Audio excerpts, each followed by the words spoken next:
Ayan na guys, malaki na ang ating watermelon. Ang laki niya na. Tapos may dalawa pa dito.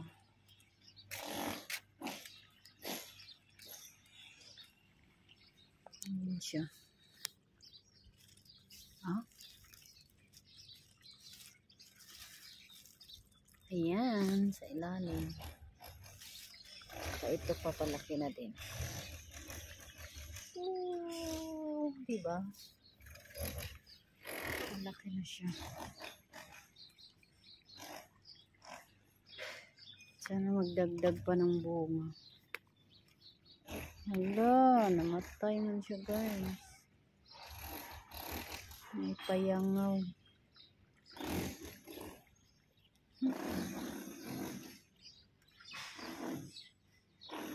Namatay yung ano niya.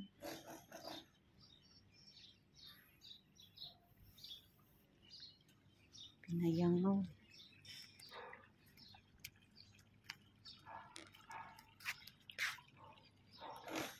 Hi guys! Mag-harvest na kami ng aming tanim na pakwan. Guys, so pwede na to. Ganito daw kasi pag mag-harvest, pag natanggal na yun, sana ba yung panga? Parang natuyo na yung parang burangos niya. Pwede na daw yan. Ito.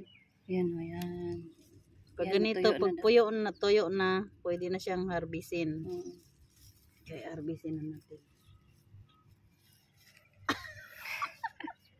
So, tapos meron pa kami ditong isa. Pag may tinanim, may aanihin. Ayan, nakapag-anin na si Ate Jo. Ayan pa rin, ayan din yung isa. Yan, waiting pa mga ilang na. Ayan, maitim na rin siya, Tiyo. Maitim na rin yung... Maitimin pa natin lalo. Maliit lang siya, no? Ayun. Try natin yan. Tapos try natin pag okay to. Tanggalin na yan. Tapos naman yung nandyan, nandyan. Ayun, nabulok. Nababad sa tubig, dapat pala. Yan, nababad siya sa tubig kasi. Kaya yan, hindi siya napakinabangan. Napakinabangan siya ng lupa. Yan na ang aming pakwan. Ang una nito, paano ba malaman pagka okay na? Ganyan ang tunog? Ewan ko, hindi ako expert. Try natin to. Buksan natin. Pag okay. Dalhin mo. Try ko doon. Try natin buksan. Magdidilig muna daw siya. Wala kasi yung namin. Try natin buksan siya.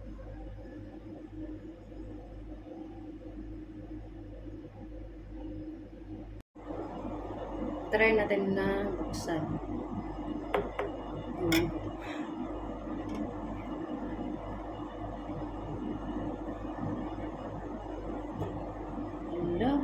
Hindi pa. Ay, ang laki.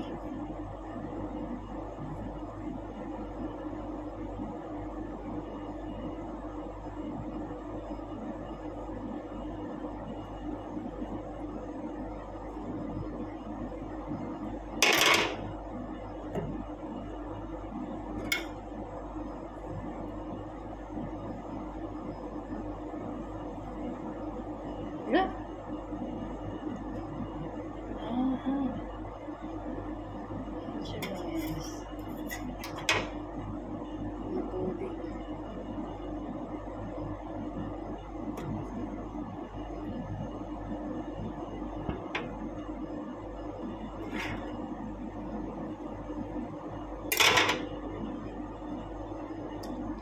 Yung fairness, matamis.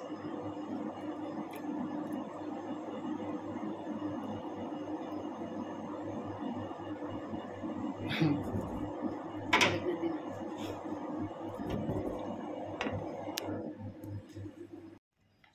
Oh, anong ginagawa mo dyan?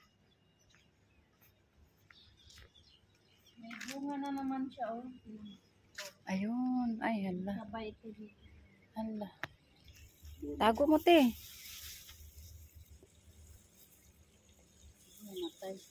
Ayan. May bagong bunga. Bumunga na naman kaya. Ito pa, mayroon pa dito.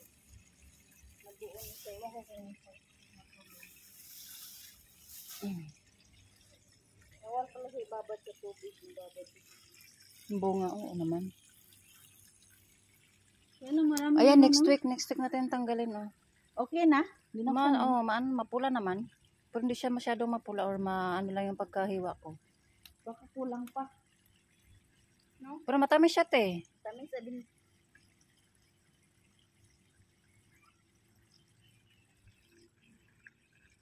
Kala ko nga ito kalabasa.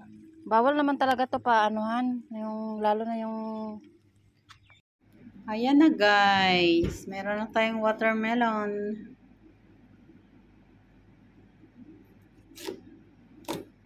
Okay na pala talaga, no?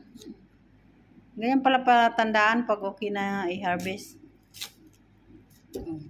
Pero pag mas toyo pa siguro nun, Yung isa, te. patuyuin natin ang Huwag lang tayong mabot. maunahan.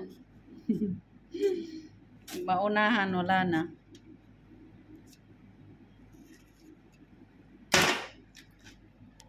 Yay! Ay, ang ganda. Kulang pa sa... Walang buto, no? Mag-ano tayo ng buto nito, no? Gano'n ulit. Oo, para Dapat yung binhi. tago.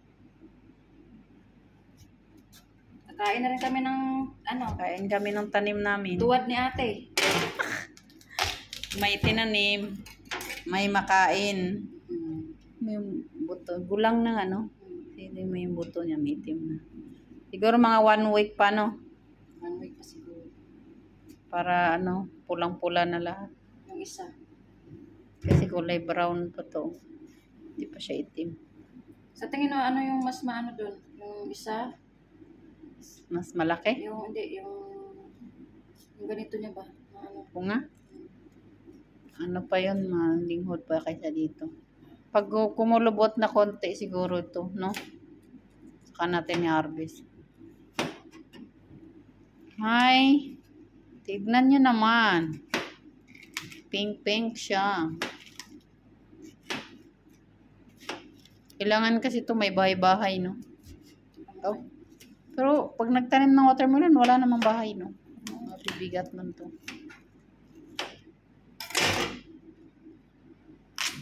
Pagpapuntang summer. Ayan guys, tikim na tayo ng ating tinanim. Be? First. Matamis. Yummy. Ang tamis, te. Matamis. Tamis guys. Sarap pala pag magtanim talaga. Organic to guys, organic. Walang fertilizer. Parang maraming ano. Maraming mga mamang doon. Yung black bag. Yung black bag siya guys.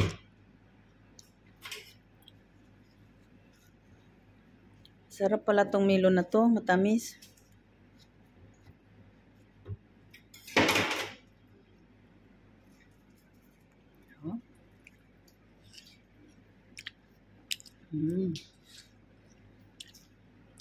Yummy. Diba?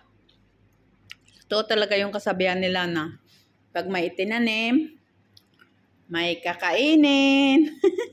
Ani. May anihin.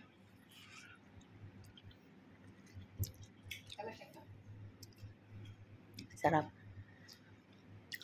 Siguro kulang pa yung ano, mga 1 week pa siguro guys. Pero parang ganito na no kasi tingnan mo nagdilaw na nga dito.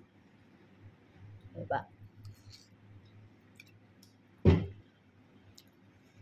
Dapat siguro nasisinagan siya ng araw. Dapat hindi siya tinatago, no?